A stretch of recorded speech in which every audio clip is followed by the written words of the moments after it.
Hello everyone, welcome back to my channel. কেমন আছো তোমরা? আশা করি সবাই খুব ভালো আছো আর আমরাও খুব ভালো আছি। তো আজকে বেশ কয়েকদিন পরে, কয়েকদিন বলবো না, বেশ কয়েক মাস পরে আবারও ভিডিও আমি শুরু করলাম। আর তার হলো একটাই কারণ, সেটা হচ্ছে যে একা একা না বাচ্চা নিয়ে সংসার সামলিয়ে না এই ভিডিওটা করা খুবই টাফ হয়ে যায়। তো এর জন্য আমি চ্যানেলটাকে দাঁড় করাতেই পারছি না। তো আশা করি আবার ভিডিও শুরু করলাম, তো ভিডিও এখন থেকে করব। তো তোমরা যদি একটু সাপোর্ট করো, একটু ভালোবাসা দাও, তাহলে কিন্তু আমি ভিডিওটা বন্ধ করব না। তো প্লিজ সবাই একটু সাপোর্ট করো, ভালোবাসা দিও। তো এই যে সকালবেলা ঘুম থেকে উঠে খুবই ব্যস্ত সকাল নিয়েই শুরু হয় আমার সকালটা। তো এই যে ছেলেকে স্কুলে দিয়ে তারপরে রান্না শুরু করে দিয়েছি। তো কাতল মাছের ঝোল করব, আর যেহেতু মাছ কম ছিল, দুবেলার মতন রান্না করব, তো তার জন্য সেটা একটু অন্যভাবে করার চেষ্টা করলাম। 3 পিস ডিমও অ্যাড করে দিচ্ছি, যাতে করে দুবেলার মতন হয়ে যায়। আর তার সাথে করলাম কোয়াশ ভাজা, আর চালটা ভিজিয়ে রেখেছি, ভাতটা পরে করব। তো আলুটা সেদ্ধ করে নিয়েছি সকালবেলা, যেহেতু তাড়াহুড়োর মধ্যে রান্না। আর সকালের বাসি বিছানা তোলা হয়ে গেছে, আর এখন ঘড়িতে বাজে ওই 9টা 10-এর মতন। আর ছেলে যায় আমার হচ্ছে 8টার মধ্যে, ওর স্কুল শুরু হয়ে যায়। আর আমি ঘুম থেকে উঠি 5:30 বা 6টার মধ্যে আমি উঠে পড়ি, কারণ ওর পিছনে অনেকটা সময় লেগে যায়। আর তারপরে তো সকালে বাসি কাজ থাকে, ঘর উঠোন ঝাড়ু দেওয়া, বাসি বাসন ধোয়া।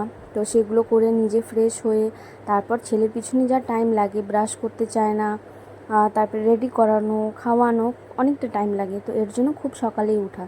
তো এই যে এখন হচ্ছে রান্না করছি, আর যেহেতু তরকারিটাতে জল দিয়ে দিয়েছি, তো এখন তো আর রান্নার ওখানে বেশিক্ষণ লাগবে না সময়। তো এর ফাঁকে আমি কাপড়গুলো ধুয়ে নিচ্ছি। খুবই তাড়াহুড়ো, সেটা হচ্ছে যে 10:30টার মধ্যে আমাকে সব কাজ কমপ্লিট, সারাদিনে যত কাজ আছে কমপ্লিট করতে হবে। কারণ কেন জানো? কারণ হচ্ছে একা হাতে বাচ্চাটাকে সামলাই, তো বাচ্চাটাকে সময় দিতে লাগবে। আর ওর 11:15টার সময় স্কুল ছুটি হয়ে যায়। তো এর জন্য সারা দিনের কাজ আমি যতটা পারি চেষ্টা করি যে 10:30টার মধ্যে কমপ্লিট করে নেওয়ার। তো তারপরে এই যে তরকারিতে জল দিয়ে ওটা তো ফুটছে, আর এর মধ্যে আমি কাপড়গুলো ধুয়ে নিয়েছি, আর এখন কাপড়গুলো মেলতে যাচ্ছি রাস্তায়।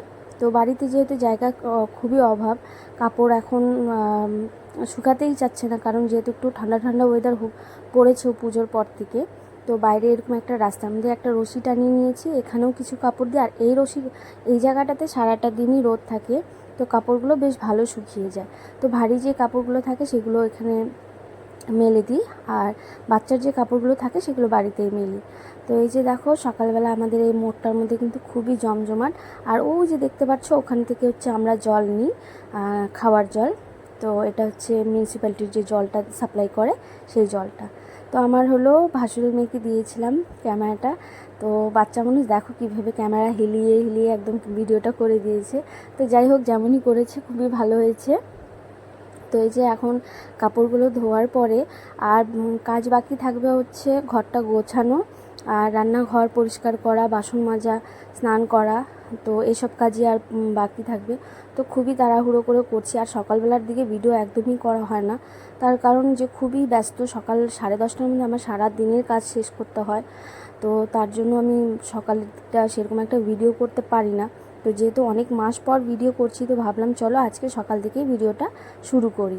তো এই যে দেখো এখন হচ্ছে বাবুর কাপড়গুলো এই পাশে মেলে দিচ্ছে। আমাদের বাড়িতে জানো তো জায়গা খুবই কম, তো এর জন্য এখন তো আর তার মধ্যে শীতের দিন আসলে তো আরও বেশি কষ্ট হয়ে যায়, কাপড় শুকোতেই যায় না। আর রোদটা দেখে একদম কি বলবো, এত ঝলঝলে রোদ উঠেছে, কিন্তু না তারপরেও কাপড়গুলো কেন জানি না শুকাচ্ছেই না। তো এই যে আমার ভাস্তি এই হচ্ছে ভিডিওটা করে দিয়েছিল। তো কাপড়গুলো শুকাতে দিয়ে তারপরে একদমই ঘেমে গেছি রোদের মধ্যে, দেখতেই পেলে কী হারে রোদ ছিল। তো এসে একটু ফ্যানের নিচে বসলাম, আর তারপরে হচ্ছে বরকে খেতে দিয়ে দিয়েছি, আর ওর টিফিনটাও একটু ঠান্ডা করার জন্য টিফিনটা বেড়ে রেখে দিয়েছি। তো এখন খাওয়া দাওয়া করে বেরিয়ে যাবে। তো তারপরে আমি বাকি যা ঘরের সমস্ত কাজ আছে সেগুলো করব।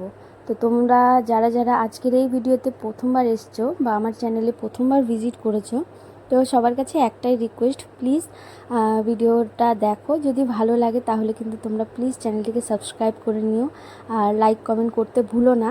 আর তার পাশাপাশি আমার ফেসবুক ইনস্টাগ্রামও আছে, যেখানে আমি শর্টস ভিডিও আপলোড করি। তো তোমরা যদি চাও তাহলে আমার ফেসবুকটা ফলো করো আর ইনস্টাগ্রামটাও ফলো করো।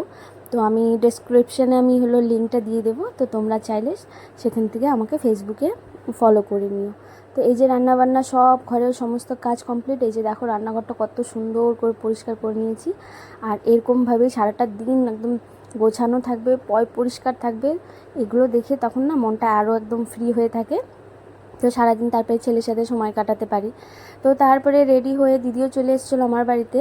তো রেডি হয়ে ছেলেকে স্কুল থেকে মায়ের বাড়িতেই ডাইরেক্ট আসছিলাম, মায়ের বাড়িতে একটু দরকার ছিল। তো এই দিক দিয়ে স্কুল থেকে নিয়ে একবারে মায়ের বাড়িতে গেছিলাম। তো এসে ছেলেকে ড্রেস চেঞ্জ করিয়ে দিয়ে তারপর ও ড্রয়িং করছে, আর ওকে খাওয়ানো হয়ে গেছে, ও কার্টুন দেখছে আর ড্রয়িং করছে। 11:30 বাজে। তো চলে যাব 12:30 পৌনে 1টার মধ্যে বাড়ি চলে যাব, গিয়ে তারপরে আবার দুপুরে ছেলেকে স্নান করিয়ে খাওয়ায়, তারপর ওকে ঘুম পাড়িয়ে দেবো। তো এই যে আমার মায়ের বাড়ি, এটা উঠোন, আর আমাদের বাড়িতে তো উঠোন নেই। তো তারপরে যে একটা সময় বাড়িতে এসেছি, এসে আবারও কিছু কাপড় ছিল সেগুলো ধুয়ে দিয়েছি। তারপরে ছেলেকে এখন স্নান করিয়ে এখন ওকে খাওয়াচ্ছি। খাওয়ানোর পরে এরপরে আমরা মা ছেলে দুজনেই ঘুমিয়ে পড়বো, যেহেতু সারাদিনের কাজ সকালবেলায় সেরে নিই। তো ছেলের সাথে অনেকটা সময় কাটাতে পারি, খুবই ভালো লাগে তার জন্য। আর কাজ না হলে পারে না, তখন ওই বাচ্চাকে রেখে কাজ করাটা নিজেরও ভালো লাগে না। সত্যি কথা বলতে গেলে এই বাড়িতে আমার বাচ্চাকে দেখার মতন কেউই নেই। তো এর জন্য আমি আরও চেষ্টা করি যে আমি সংসারের সমস্ত কাজ সময় মতন করে নিয়ে আমার ছেলেকে আমি সময়টা দিই। তো তারপরে দুপুরবেলা ঘুমানোর পরে তার কোনো ভিডিও করিনি। এখন সন্ধ্যা। তো এই যে ছেলে ঘুম থেকে উঠে গেছে, আমিও ঘুম থেকে উঠে গেছি। আর 7টার সময় ওর টিউশন আছে, এখন ওই 5:45 মতন বাজে। তো ওকে এখন হাত মুখ ধুয়ে রেডি করে আমি রেডি হয়ে যাব মায়ের বাড়ি, কারণ মায়ের বাড়ির ওখানেই ছেলে টিউশন পড়ে। আর আমার বাড়ির থেকে আমার মায়ের বাড়ি একদমই সামনে, 2 মিনিট হেঁটে যেতে লাগে। তো এই যে দুপুরে যা কাপড় ধুয়ে দিয়েছিলাম সেগুলো শুকিয়েছে, এগুলো পরে ছেলেকে টিউশনিতে দিয়ে এসে পরে এগুলো গোছাবো। আর দুপুরবেলা খাওয়া দাওয়া করার পরে থালটা আর মাজা হয়নি। তো ঘর দেখতেই পাচ্ছ, সকালবেলা যা পরিষ্কার করেছি সেই পরিষ্কারই সারাদিন পার হয়ে যায়। তো এইভাবে করে না একটু সময় করে বুদ্ধি খাটিয়ে ঘর পরিষ্কার করে রাখলে পারে না, সময় মতন সব কিছু করে রাখলে বাচ্চাদেরও সময় দেওয়া হয় আর ঘরটাও পরিষ্কার থাকলে মনটাও ভালো থাকে। তো এই যে ছেলেকে হাত মুখ ধুয়ে এখন ওকে রেডি করাচ্ছি। আর এখন ওয়েদারটা এতটাই খারাপ যে কি বলবো, প্রত্যেকটা বাড়িতে সবাই অসুখে পড়ে গেছে। তো আর এই পুজোর পরে না সবাই একটু হলেও অসুস্থ পড়ে, এতটাই ঠান্ডা সর্দি কাশি প্রত্যেকটা বাড়িতেই। তো যাই হোক, কেমন লাগলো তোমাদের ভিডিওটা তোমরা কিন্তু অবশ্যই কমেন্ট করে জানিও। তো এই যে আমরা মা ছেলে রেডি হয়ে এখন চলে যাচ্ছি। তো আজকে ভিডিওটা খুবই ছোট্ট করলাম, তো আশা করি তোমাদের কেমন লেগেছে তোমরা কমেন্ট করে জানিও। হ্যাঁ, আর এই যে এখন চলে যাচ্ছি মায়ের বাড়িতে। তো সবাই ভালো থেকো, সুস্থ থেকো, আবার দেখা হচ্ছে নেক্সট ভিডিওতে।